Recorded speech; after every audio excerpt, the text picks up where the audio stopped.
Al-Ándalus. Por eso digo que sí. Bueno, vamos a tratar efectivamente, de cómo empieza la primera etapa de la Reconquista. Pero antes de nada, como habíamos dicho que en el programa de Al-Ándalus nos había olvidado nada menos que citar a Averroes y a Maimónides, pues brevemente vamos a corregir un poco la cuestión.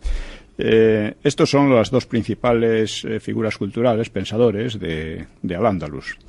Averroes, pues es un filósofo muy importante que trató de conciliar, bueno, los dos, una gran parte de su obra trataban de conciliar la razón con la fe, partían de Aristóteles, además, o sea, eran aristotélicos.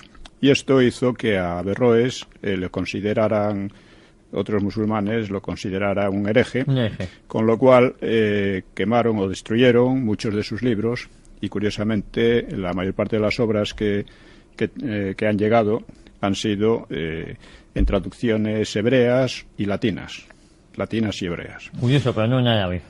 No, en árabe fueron destruidas la mayoría. Y Maimónides, pues era judío y era discípulo de Averroes, y le pasó algo parecido. A su familia lo obligaron a convertirse al Islam.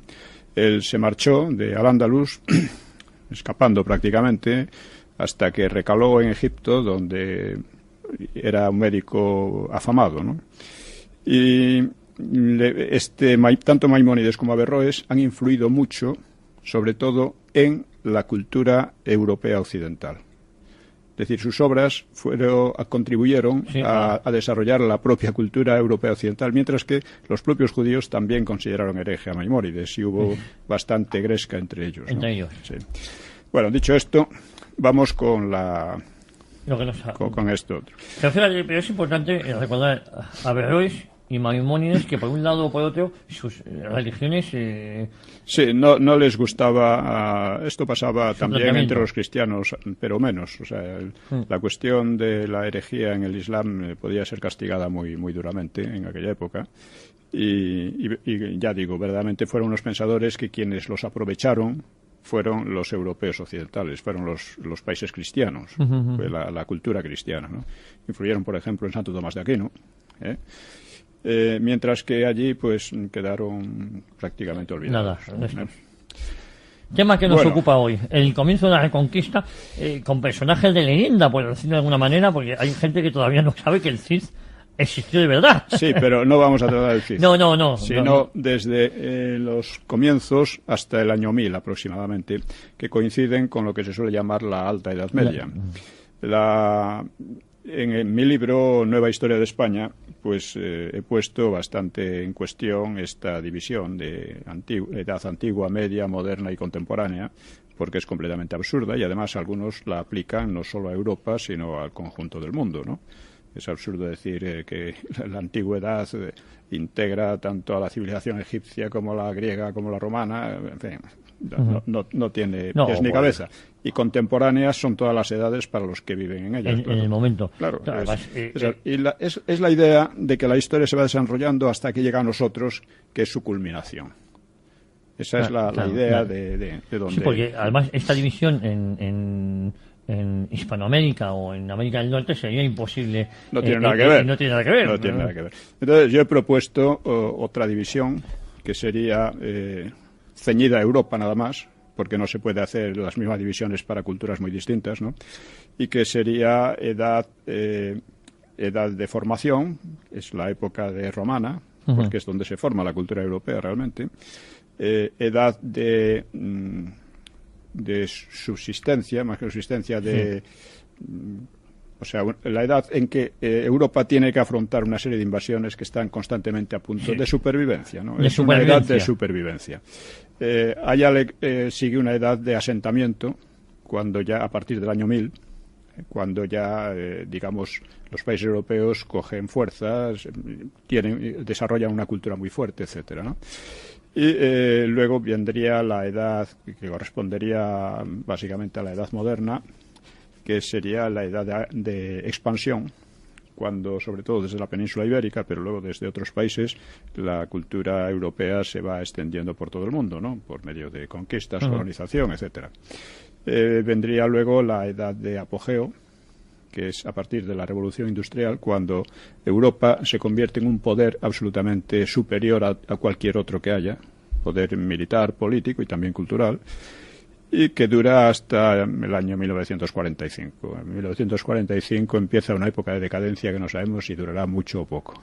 Vamos, para Europa. ¿Usted opina que seguimos en esa época, no? Sí, estamos en una época de decadencia cultural, ¿no? Europa, en fin, no es la cuestión hablar ahora de ello. No, pero vamos. Pero lo que importa es que en la Alta Edad Media, o en la Edad de Supervivencia, vamos a ver el entorno europeo, ¿no? Se extiende unos 5 siglos, algunos llaman las edades oscuras, pero es una calificación muy injusta, y que parten de la caída del Imperio Romano hacia mediados del siglo V hasta el año 1000 aproximadamente, 1030 en unos casos, 900 y pico en otros, pero vamos, es una división bastante lógica, porque entonces cambia mucho, a partir del año 1000 cambia mucho la situación en Europa. En cuanto al Andalus, precisamente también el año 1031, 1034, es el año en que el califato de Córdoba estalla en las taifas y cambia por completo la historia de Al-Ándalus, poco después en el año 1031. ¿no? ¿Y por qué se caracteriza en Europa esta edad? Se caracteriza en primer lugar por las invasiones. O sea, el Imperio Romano fue destruido por las invasiones bárbaras, sobre todo germanas, eran básicamente germanas, pero estas no acabaron. O sea, sobre las ruinas creadas por las invasiones germánicas, o sea, la destrucción del Estado romano, la destrucción de ciudades, de muchas cosas, ¿no? Mal llamado bárbaros, ¿no? Bueno, no tan mal llamado. Bueno. Eran bastante bárbaros. Eran muy atrasados en comparación con los romanos, indudablemente, ¿no? Pero estos... es la Iglesia la que va reconstruyendo la cultura a partir de la cultura latina. O sea, esto se reconstruye en los obispados, en los monasterios, sobre todo en los monasterios. Los monasterios se copian obras clásicas, latinas y griegas, para mantener esa cultura. Una de las obras más copiadas fue precisamente una de San Isidoro de Sevilla, las etimologías. Etimologías, que es un intento de enciclopedia, es en cierto modo la primera o una de las primeras enciclopedias que se han hecho, ¿no? Y este fue muy copiado en todos los monasterios europeos. Es una de las obras que más se encuentran entre el material bibliográfico, ¿no? de la época. Es decir, son estos los que recrean la cultura. Pero la recrea. Otro aspecto curioso es que Irlanda, en aquella época, es un foco cultural importantísimo. Precisamente Irlanda, a través de los monasterios. Los monasterios, los irlandeses se puede decir que civilizaron a los anglos, a los sajones, a los francos, estuvieron hasta Suiza y tal, y eran... claro, luego fueron sustituidos poco a poco por los benedictinos, que eran una orden más humana, porque los castigos que ponían o sea, eran rigoristas tremendos, ¿no? A un monje que le encontraran hablando a solas con una mujer lo molían a palos, ¿no? Cosas así. Pero en fin. Exagerado, era un poquillo exagerado, se lo tomaba muy a pecho. Es importante, pero Irlanda en este contexto. Irlanda fue muy importante. O sea, de Irlanda, de los monasterios, las escuelas de Irlanda, que eran a ellas llegaban gente de Egipto, de muchos sitios, ¿no? Y ya digo, fueron los que civilizaron en gran medida estos. Ahora bien, toda esta labor de reconstrucción cultural que hace la Iglesia, a través también de las escuelas, de los monasterios y de las catedrales y tal, en que se estudiaban, se sistematizó eso a partir de un monje inglés, Alcuino de York, que lo sistematizó a partir de una escuela que fundó Carlomagno en Aquisgrán. Se estudiaba el trivium y el quadrivium. El trivium y el quadrivium. Trivium y el quadrivium era una serie de enseñanzas que se daban a la gente de cierta relevancia social, ¿no? Y el trivium era la gramática, la dialéctica y la retórica, es decir, el lenguaje, en todos los aspectos del lenguaje, ¿no? O sea, la capacidad de expresarse, la capacidad de razonar y de buscar, de investigar y buscar cosas nuevas, ¿no? Y luego el quadrivium, que era la aritmética, la geometría, la astronomía y la música. O sea, esto formaban el conjunto de enseñanzas que entonces se procuraba universalizar en las capas altas, y no siempre altas, porque la Iglesia era, o sea, así como la sociedad estaba muy estructurada, la Iglesia era el medio por el que mucha gente de abajo, humilde, podía llegar a cargos importantes y a una cultura importante, ¿no? Y esta es más o menos, pero aparte, esta situación de recuperación cultural se vio constantemente amenazada durante estos siglos. Primero por las invasiones islámicas. Invasiones islámicas ocuparon prácticamente toda la península, toda España, y llegaron hasta el centro de Francia, donde fueron rechazados en Poitiers, pero aún así se quedaron en el sureste de Francia. Atacaron luego más tarde a Sicilia, llegaron a ocupar Sicilia, amenazaban Italia, etcétera. O sea, era una situación peligrosa, pero que se complicó a partir de finales del siglo VIII, o sea, hacia 790 y pico, ¿no? Cuando los vikingos atacan un monasterio irlandés en Lindisfarne, que queda en la costa, es una islita que queda en la costa oriental de Gran Bretaña, y lo masacraron a los monjes, se apoderaron de todo lo que pudieron, vieron que la cosa era prometedora y empezaron las invasiones vikingas, que fueron devastadoras, sí, por Gran Bretaña, en Irlanda, en Francia, en parte de Alemania, en España también la sufrió, aunque no llegaron a asentarse, pero sufrió ataques muy fuertes en Galicia, sobre todo en Galicia, en Vascongadas y también en Al-Ándalus, en el Valle del Guadalquivir. Pero es curioso, ¿no? Sí. Los vikingos eran invasiones, venían, rapiñaban, se volvían a ir. Se iban, a veces se quedaban, en Normandía de Francia se quedaron, y los normandos fueron los que en cierto modo fundaron Inglaterra, en cierto modo. Quizás hablemos en otro momento de eso. Sí. Y también fundaron Rusia. O sea, la Rus de Kiev se funda por los vikingos que atravesaban, eran los vikingos suecos o varegos, que atravesaban desde el mar Báltico, siguiendo los ríos, el río Neva, y todos ellos llegaban hasta el mar del Burgo y se metían. Entonces no existía, claro. No, claro, eso eran estepas. Eran pantanos terribles, bosques.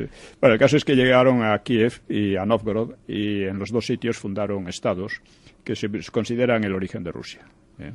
Por eso ahora hay tanto lío en Ucrania. Sí. Tanta mezcolanza, además, ¿no? No, y la guerra esta, porque los rusos consideran que Kiev es el origen de su nación. Claro. Y los ucranianos, por lo menos una gran parte de ellos, no quieren saber mucho de los rusos. Sí. Esa es la realidad actual, ¿no?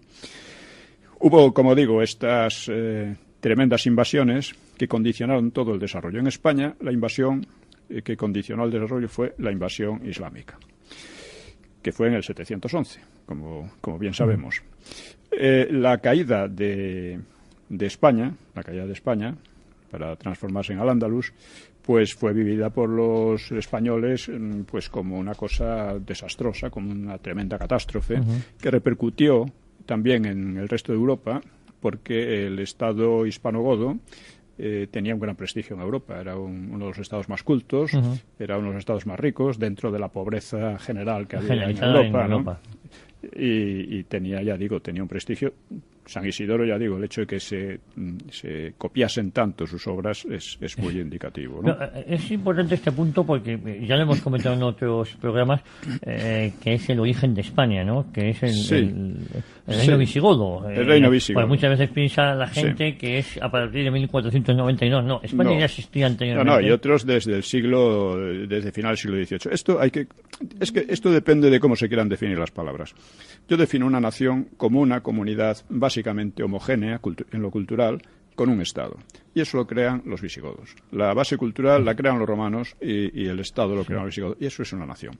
Ahora bien, hay gente que dice, la nación propiamente hablando no existe hasta la Revolución Francesa. No, la Revolución Francesa lo que existe es el nacionalismo y la nación moderna, vamos a llamarle así.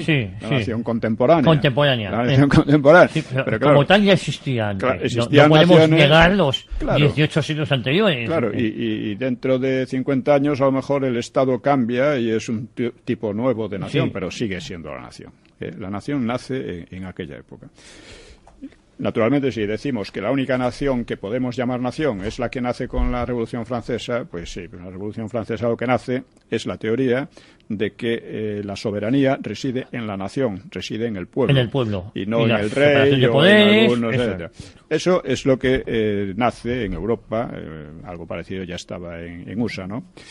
Nace con la Revolución Francesa.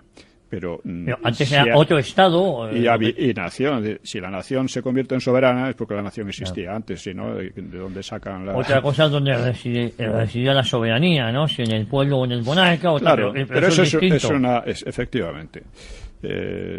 Son cuestiones... bueno, son importantes, pero son etimológicas también, sí, porque... es una cuestión... Ya digo. Entonces... hay una crónica famosa, la crónica mozárabe, de pocos años después de la conquista islámica.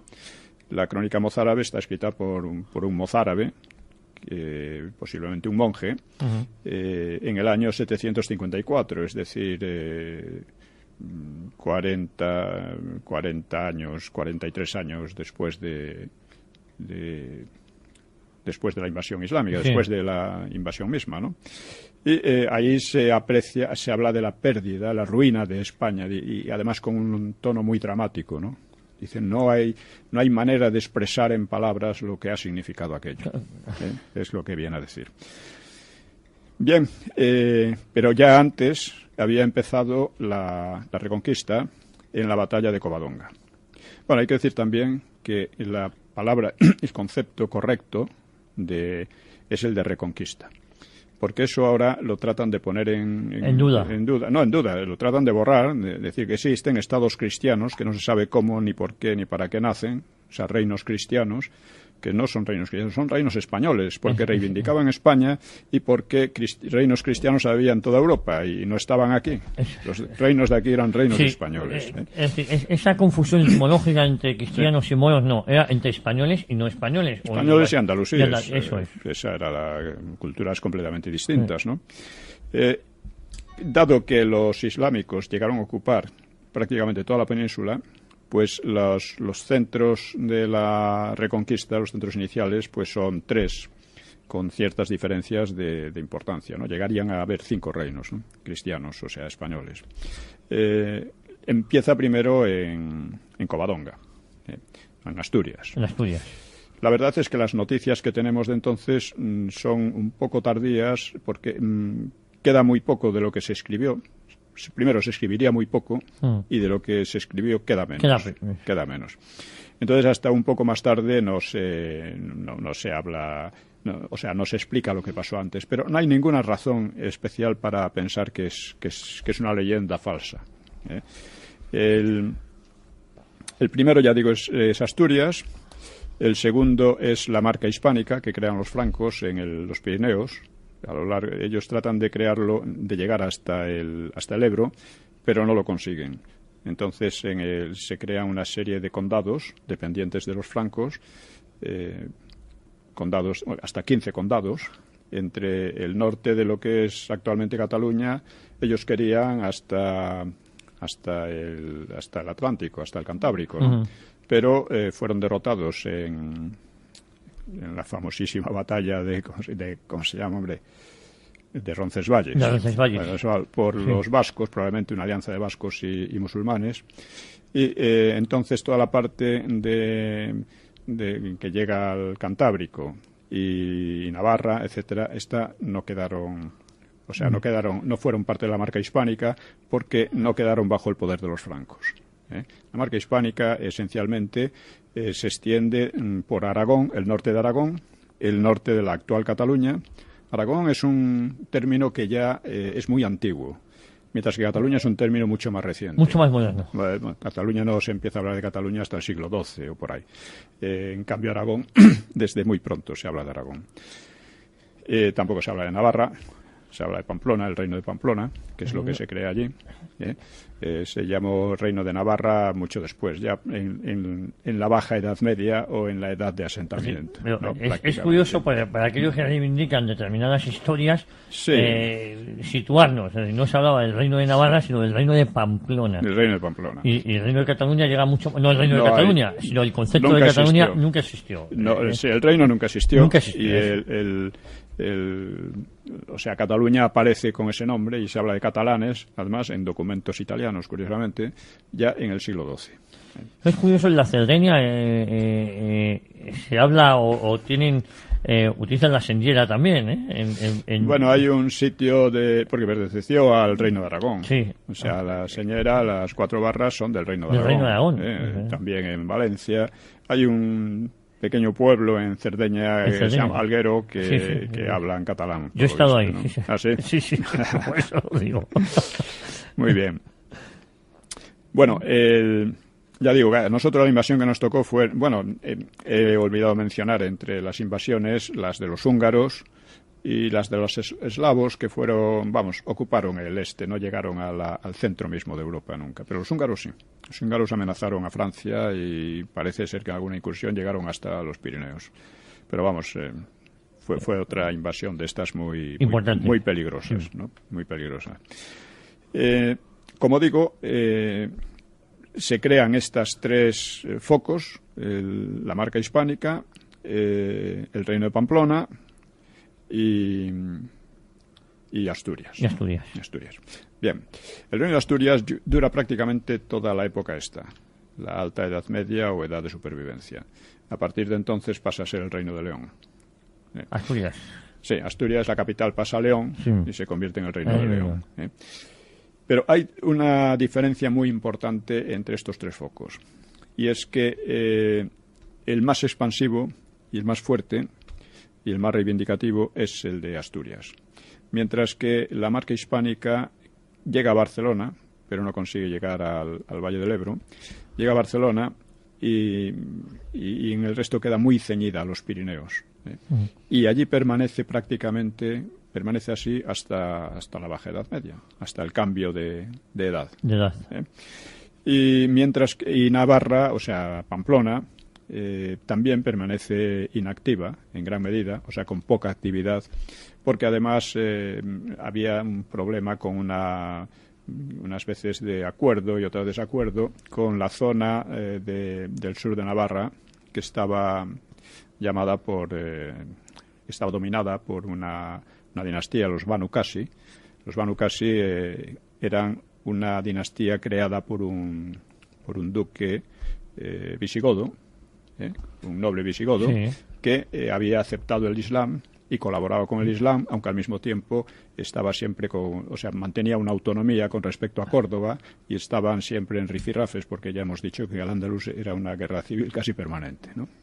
Pero los Banu Qasi, en cualquier caso, eran islámicos, y por supuesto no eran parte de la Reconquista, pero en cierto modo taponaban la expansión de Pamplona, que ya digo, entre ellos había acuerdos y desacuerdos según las circunstancias, como siempre ocurre. No sé si vamos bien Vamos bien. Sí. Vamos bastante bien. Sí, bien. Nos queda todavía, en unos minutos nos iremos a publicidad, pero todavía bien. Tenemos entonces que es Asturias donde a lo largo de estos siglos, o sea, a partir del siglo VIII, de casi mediados del siglo VIII, de la batalla de Covadonga, que se supone que fue en 722, a partir hasta el siglo XI, hasta principios del siglo XI, o finales del IX, es también la etapa la que realmente se expande hacia el sur, la que realmente hace reconquista. Los otros más o menos se mantienen independientes, no aceptan el Islam, pero tampoco tienen una potencia agresiva, ¿no? La marca hispánica, porque dependía de los francos y porque al mismo tiempo eran condados muy divididos entre ellos, pequeños, y no tenían la fuerza que tomó Asturias, porque ya desde el principio construyó un estado. De hecho era un verdadero estado unitario, y eso le permitía una capacidad mucho mayor de acción. Pero ¿Al-Ándalus llegó a conquistar, por decirlo de alguna manera, Asturias o nunca llegó a...? Sí. Luego hablaremos un poco de eso. De hecho, conquistó toda la península. Por eso digo... Ahora, claro, algunos dicen que en realidad la parte norteña del Cantábrico y tal, y Vascongadas, y los vascones, pues que no llegó a conquistarlo. Sí, las conquistó, pero no las retuvo. Era una zona que ya desde los romanos era muy... No interesaba. Por una parte no interesaba demasiado, porque era una zona muy pobre y muy atrasada. Pero por otra parte, allí no llegaban a... Es decir, siempre con los romanos y con los visigodos mantuvieron una especie de independencia, y desde ella, sobre todo con los visigodos, sobre todo desde Vasconia, hacían incursiones, como las que hacían en tiempo de los romanos los cántabros y los astures, pues incursiones de saqueo, básicamente. Sí. Una mezcla de saqueaban, volvían... sí, era una especie de bandolerismo en gran escala, pero bandolerismo, porque realmente no había una idea, ni un proyecto de Estado general, ni nada por el estilo. Simplemente bajaba... Eso me recuerda a un chiste de los montenegrinos y los turcos. Entonces estaban en las guerras de los turcos le dicen un día a los turcos, dice, vosotros montenegrinos, ¿por qué lucháis? Dice, es que somos pobres y entonces tenemos que bajar de nuestras montañas a saquear a los vecinos para poder vivir y tal. ¿Y vosotros por qué lucháis? Dice, nosotros por el honor y la gloria. Y le dicen los montenegrinos, claro, cada uno lucha por lo que le falta. Bueno, es un chiste, pero está muy ajustado a la realidad. Hasta puede que haya ocurrido, ¿no? Seguramente, seguramente. Bueno, vamos entonces a hablar de Asturias, que es es como he dicho, el núcleo que se desarrolla, que se expande, que conquista. Vamos a hablar y empezar por la realidad de Covadonga y de Don Pelayo. Pues antes de empezar, vamos a hacer una brevísima pausa, no se mueva nadie y continuamos.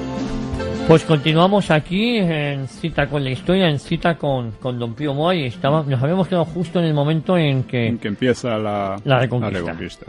Vamos a ver primero la versión tradicional, en gran parte legendaria, pero no necesariamente falsa en lo esencial, ¿no?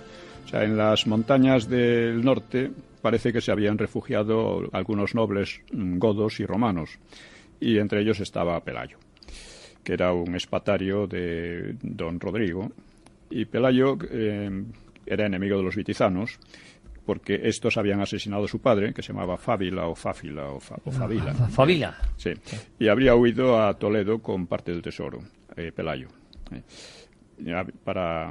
Entonces, Asturias estaba dominada, pero muy débilmente, por los maometanos, y anteriormente había sido rebelde a los godos, etcétera, ¿no? Pero debió de haber un acuerdo entre los refugiados que huían del Islam y grupos astures opuestos también al Islam.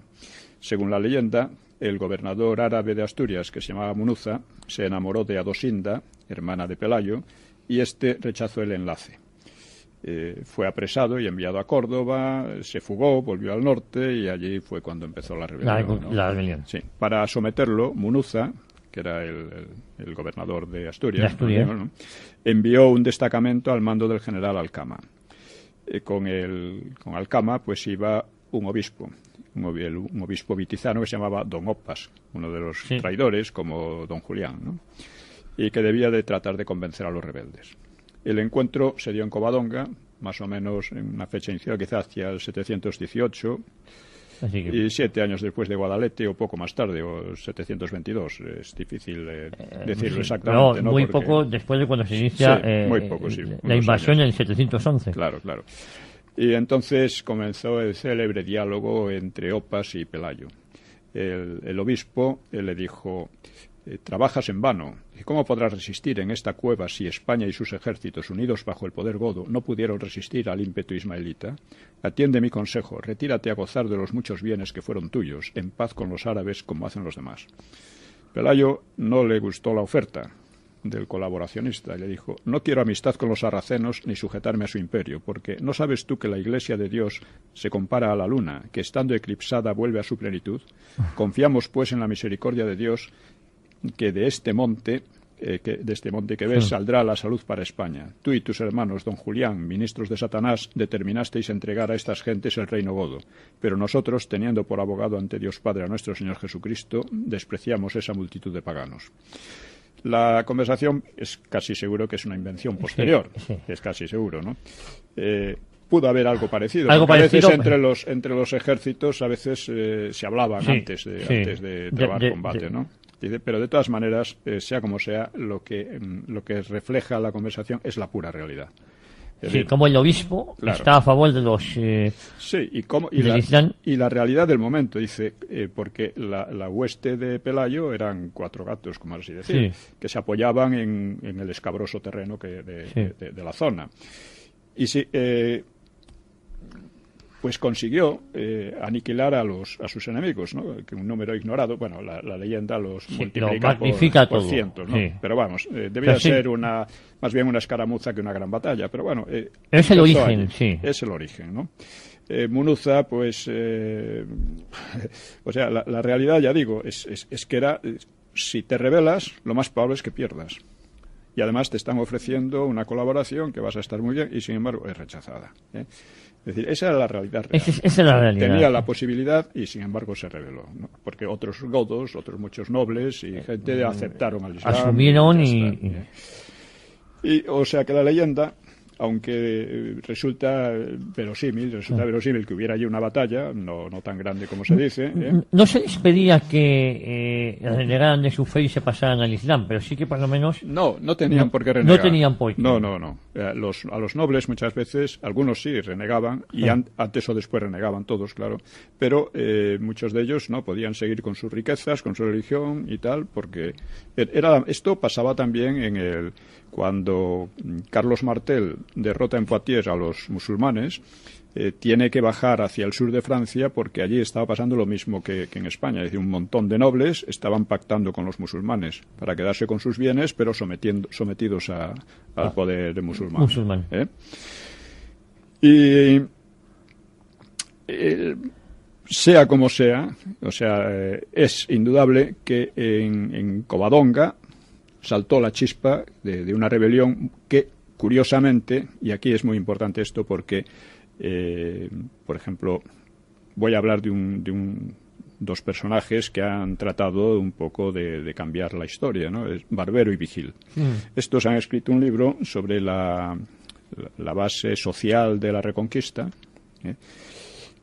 que termina así: es preciso tener en cuenta el desarrollo coherente de los pueblos del norte de la península, tanto desde el punto de vista económico y social como político e ideológico, para llegar a comprender los orígenes y el desarrollo posterior de la llamada Reconquista. La llamada Reconquista. Es decir, ya.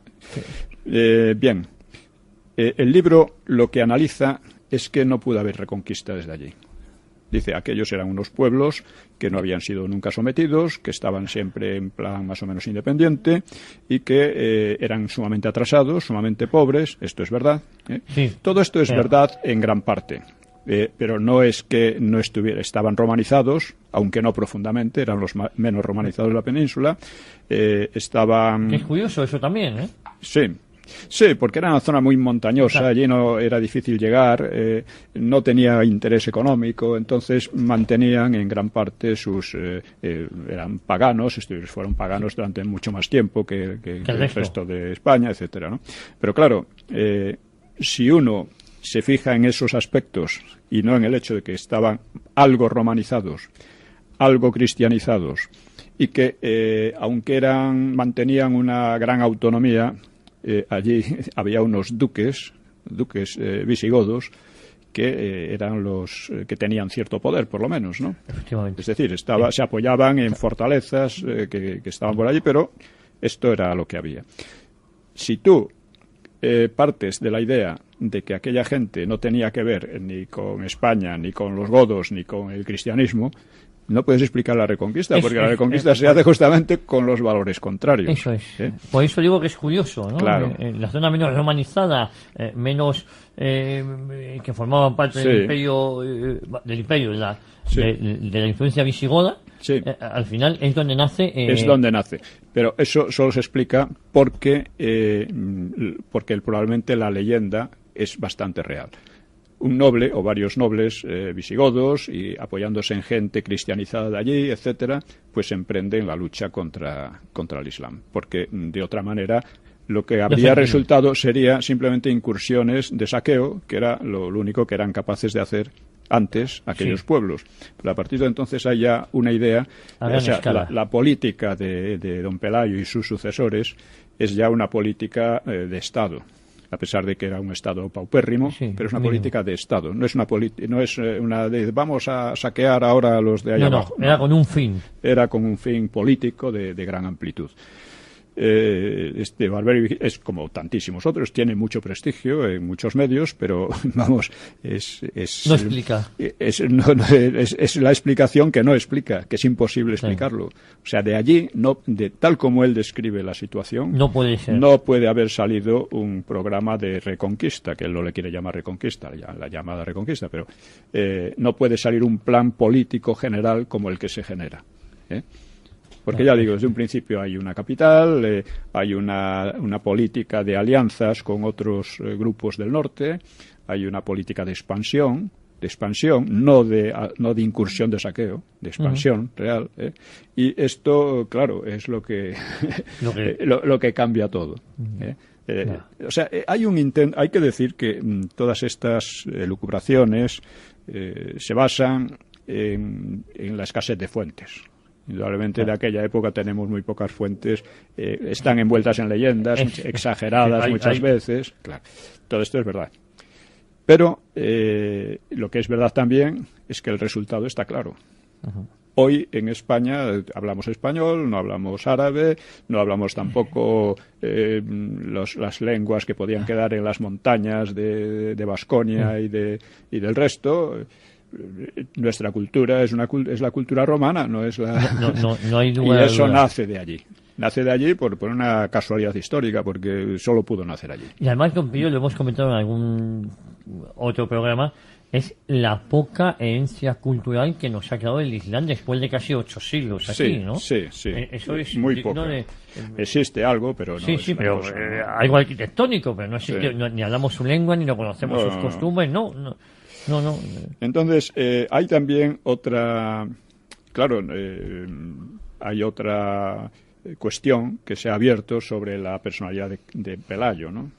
Unos dicen que tradicionalmente era un noble godo, y lo más probable es que su padre, Fábila o Fáfila, Fabila. Es que hay otro Fabila. Fabila es su hijo también, ¿no? Fabila, ¿no? Sí, el que lo comió un oso. Vamos, lo mató un oso. No sé si lo comería. Pues lo mató. Sí. Bueno, el caso es que era probablemente el duque de Asturias. O sea, el representante del poder visigodo en Asturias. Y por lo tanto debía tener allí bienes y tener de todo. Y por eso fue allí a rebelarse y no a otro sitio. Pero otros dicen que puede ser Astur, que puede ser un hispano-romano, gallego, cántabro, hasta hay quien dice que británico, ¿no? Todo ello no tiene ninguna base. No sabemos. No tiene ninguna base. ¿Y quién es más importante? ¿Don Rodrigo? ¿Don Pelayo? ¿Cómo? ¿Quién es el que más influencia ha perdido o por igual? Hombre, don Rodrigo perdió la guerra contra los musulmanes, perdió la batalla de la Janda o de Guadalete. Sí. Y desapareció de la historia. Don Pelayo, en cambio, funda la resistencia. Hombre, don Pelayo es realmente mucho más importante para lo que vino después, ¿no? Pero también lo que se ha dicho es que el nombre de Pelayo no es godo, no es germánico, sino que es latino. Bien, o de origen griego. El caso es que eso no tiene la menor importancia, porque, por ejemplo, los Banu Qasi son los hijos de Casio, de Cassius. Casio es un nombre latino. Y sin embargo, Cassius era un noble godo. ¿Por qué ocurre eso? Pues porque desde Leovigildo debe haber habido una mezcla muy grande. Y entonces resulta que los nombres, seguramente muchos hispanos adoptaron nombres germánicos y viceversa. O sea, debió de ser una cosa normal y natural. Es lo más lógico. Es lógico, porque eso además, sucediera. Claro, es curioso porque a lo largo de la Reconquista los nombres germánicos se expanden muchísimo, incluso hasta llegar a ser mayoritarios en España, ¿no? Entonces, está claro que hay un cambio y al final unos y otros adoptan como natural los nombres de unos y otros. Pero hasta Leovigildo, cuando se ve a través de los nombres claramente quién era un obispo godo y quién era un obispo hispano, ¿no? Pero con el paso del tiempo eso se va difuminando. Se va difuminando y queda sí. de otra manera.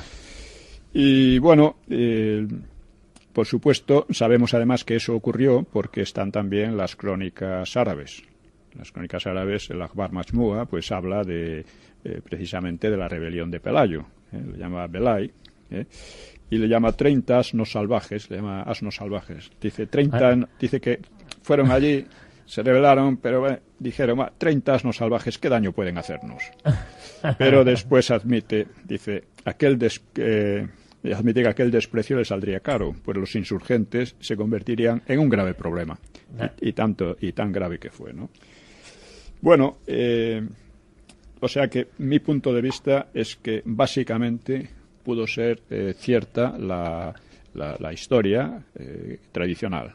Es decir, que hubo un noble godo allí, que me parece además que solo un noble godo podía tener una concepción de Estado y no una concepción de bandidaje, ¿no? A escala mayor o menor. Efectivamente, una cosa es el bandidaje y otra ese concepto de Estado que ya habían tenido los godos, ¿no? Los visigodos en este caso. Que claro, no hay documentos precisos de la época, no hay documentos, ¿no? Pero poco después vemos cómo están las cosas. Y no hay por qué pensar que al principio no era así igualmente. Es decir, que ese designio de reconquista, vamos a llamarle así, ese designio de reconquista estaba, probablemente, en mi opinión, estaba ya presente desde el principio mismo, aunque no aparezcan los documentos hasta bastantes años después. Comentábamos que muy importante, el que quiera más información, Nueva Historia de España, de Don Pío Moa, y también había otra obra importante que era de Sánchez Albornoz. Sí, bueno, hay muchas. Hay muchas, pero bueno, yo cito la mía porque es en la que me baso, claro, pero hay muchas, y muchas también contrarias, como la que he citado de Vigil y Barbero, dos profesores de la universidad, ¿no? Luego es muy interesante además cómo ya a partir de finales del mismo siglo VIII, o sea, del mismo siglo de la invasión islámica, el reino de Asturias se expande de una manera fantástica con Alfonso II el Casto. Entonces, don Pelayo es verdad que sienta esa base sienta la base. La base, nada más. En una zona de Asturias, de allí. Nada más y nada menos. Él, por matrimonios y por actividad diplomática, se va extendiendo hacia Baskonia. ¿Y va expulsando o va rechazando? Por allí van rechazando. O sea, va creando, él y su hijo y sus sucesores van creando una zona muy amplia, desde Galicia hasta el final del Cantábrico, hasta los Pirineos, y hacia el sur. Van creando también hacia lo que después sería Castilla, que sería más tarde Castilla, entonces la Bardulia, y van hacia Portugal, van bajando, eso es. Y van liberando también Portugal, por decirlo de alguna manera, porque Portugal también estaba tomada por supuesto, Al-Ándalus. Naturalmente, ¿no? Alfonso II el Casto, pues era hijo de un rey, un sucesor de Pelayo, se llamaba Fruela, y de una princesa vascona, que se llamaba Muna. Este nuevo rey hizo honor a su abuelo, a Pelayo, a Alfonso I, que fue otro monarca muy, muy emprendedor, con expediciones muy osadas. O sea, sus victorias sobre los moros permitieron repoblar tierras de León y de la actual Castilla, e hizo más, o sea, dio plena fuerza a la idea que probablemente insisto, había encendido la chispa asturiana. El nuevo reino continuaba al hispanogodo de Toledo. Este es el primero que habla ya de lo sitúa. Exactamente, con la misión de recobrarlo. Entonces, Alfonso II aumentó... Perdóneme, don Pío, hay cierta conciencia ya del Estado, ¿no?, de recobrar lo que se había perdido. Yo insisto que esta conciencia nació desde el principio, porque si no, la rebelión de Pelayo no es lo típico de aquellas rebeliones espontáneas que no van a ninguna parte. Había un concepto ya de Estado y de recuperar lo que era España o Hispania. También hay posibilidad, no se puede negar que puede haber la posibilidad de que efectivamente al principio no fuera así, fueron una de tantas rebeliones de aquellas anteriores, pero que la llegada de mozárabes o lo que sea, pero lo dudo. A mí me parece más lógico lo otro, lo segundo. Aunque no tengamos fuentes, no tengamos en ningún sentido ni en el otro. Y el caso es que, ya digo, Alfonso II el Casto, que duró muchísimo, ¿no? Fue un rey muy... longevo. Sí, sí. Y tiene gran influencia sobre lo que estos reinos españoles, ¿no? Sí. Que muchas veces llamamos cristianos, pero hemos dicho que no se trataba de eso, se trataba de visigodos, que era lo español. Sí, Alfonso empieza a finales del siglo VIII, el mismo siglo de la invasión islámica, y se extiende durante bastantes años más, ¿no? En el siglo IX, ¿no? Bueno, fue el que aumentó la simbología, las leyes góticas, todo esto lo fue reforzando y fortaleciendo, ¿no? Aunque la verdad es que ya no había visigodos. Es decir, la población visigoda, o sea, no los nobles, sino la población no debía existir. Ya seguro que ya estaba indiferenciada, mezclada con los autóctonos. Exactamente, ¿no? Hay una teoría de que más tarde pues vivían en el Valle del Duero y que fueron llevados a Galicia, pero no acabo de creerla. Vamos, es posible, pero... Sí, pero vamos, al final se diluyó con lo que era la población No, indudablemente, no hay más que ver la población actual en España, ¿no? Hay algunos rubios, pero no muchos. No, yo soy uno de ellos. Sí, debe ser. Que también puede ser de celtas, o sabe Dios de Según qué. mi padre nos contaba que éramos celtas. Así. Pues... digamos que hasta Alfonso el Casto la subsistencia de Asturias era muy precaria, porque los musulmanes estaban lanzando constantes ofensivas, ¿no?, para destruirlo, ¿no? Y podía, en cualquier golpe desafortunado, podía hundirse por fin, ¿no? O sea... Sí, cambiar el curso de todo esto. Sí. Alfonso tuvo una acción muy importante en una de estas acciones de los musulmanes. Los musulmanes asolaron Galicia y Oviedo y luego saquearon e incendiaron Oviedo. Y dejaron aquello en ruinas, ¿no? Pero Alfonso retuvo a sus tropas, vigiló la ruta del enemigo y cuando éste se retiraba triunfador, pues lo sorprendió en lutos. Lutos son lodos o ciénagas, y los aplastó, los aniquiló.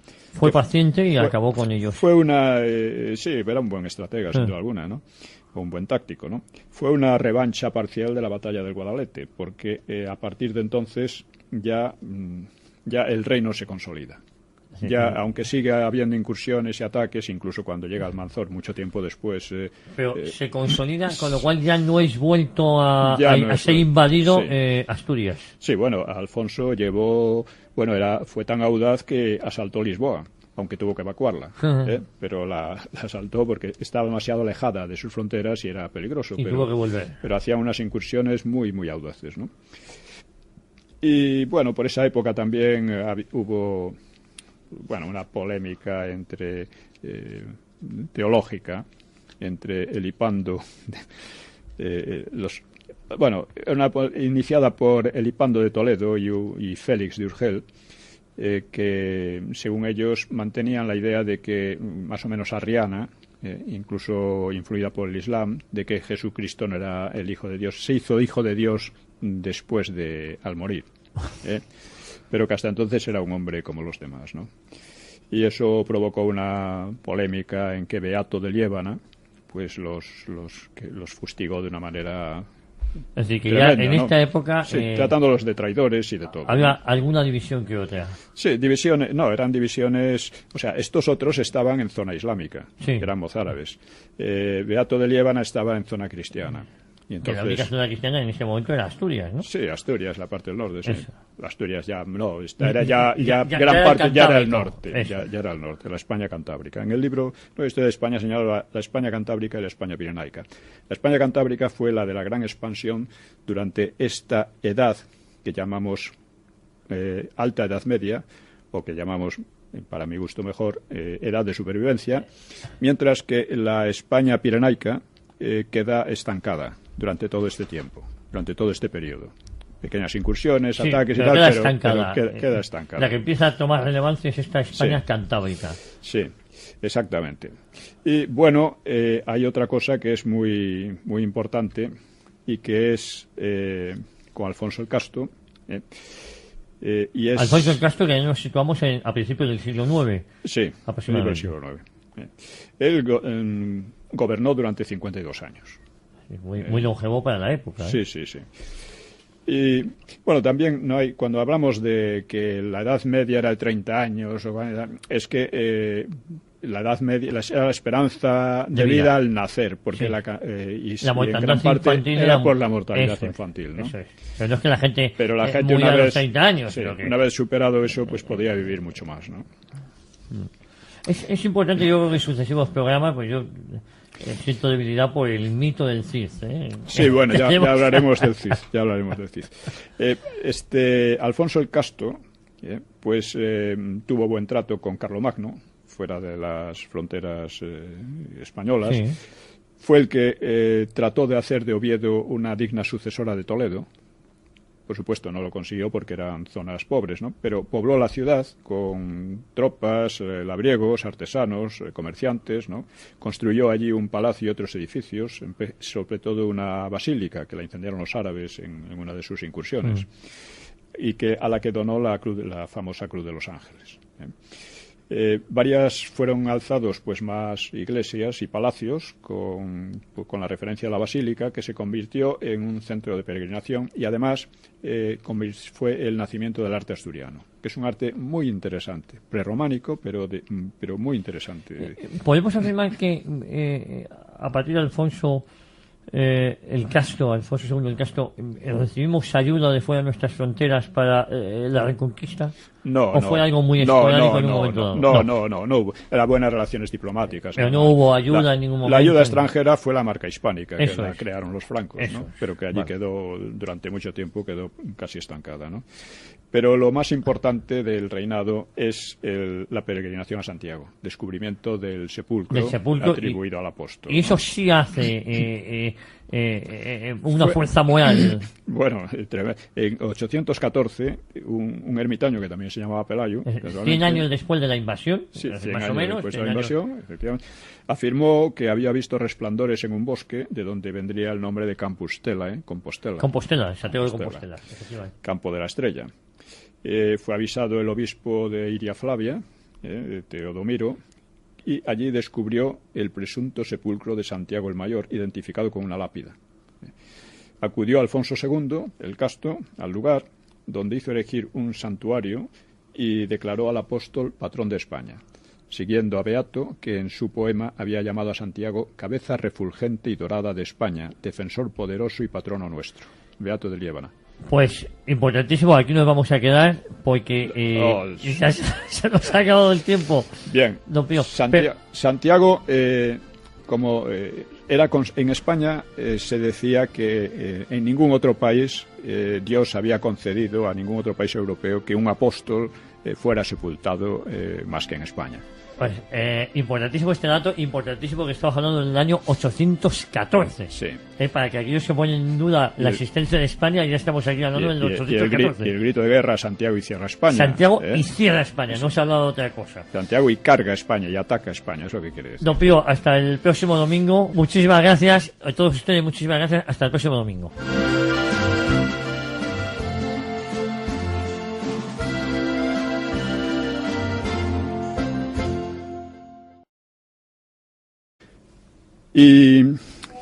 ¿Por qué se caracteriza en Europa esta edad? Se caracteriza en primer lugar por las invasiones.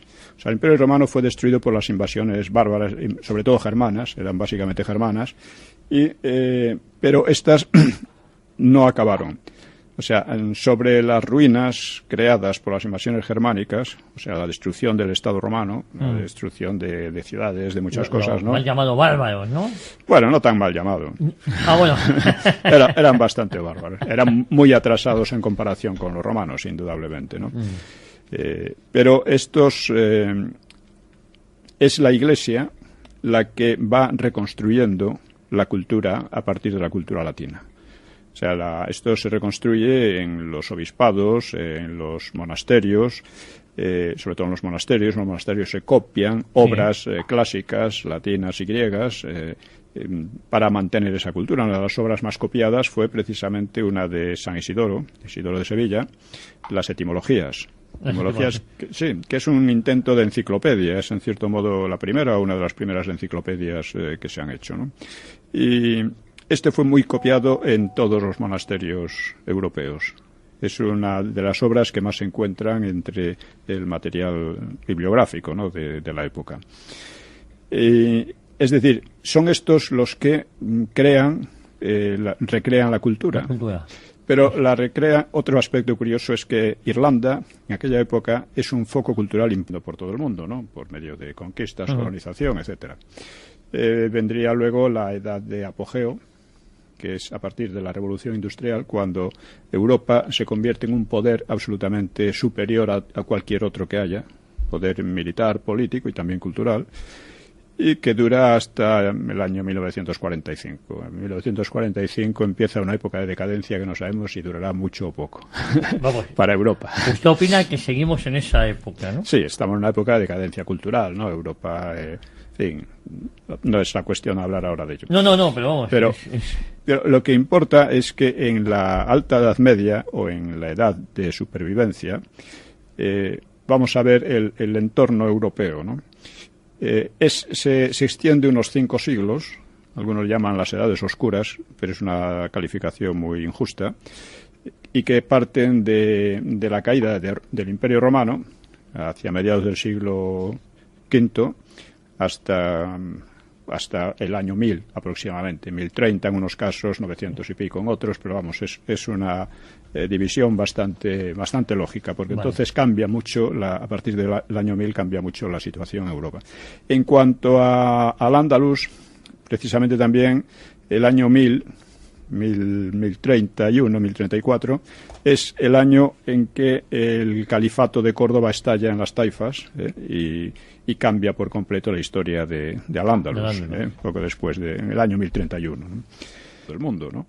Es absurdo decir que la antigüedad integra tanto a la civilización egipcia como la griega como la romana, en fin, no tiene pies ni cabeza. Y contemporáneas son todas las edades para los que viven en ellas. En el momento. Claro.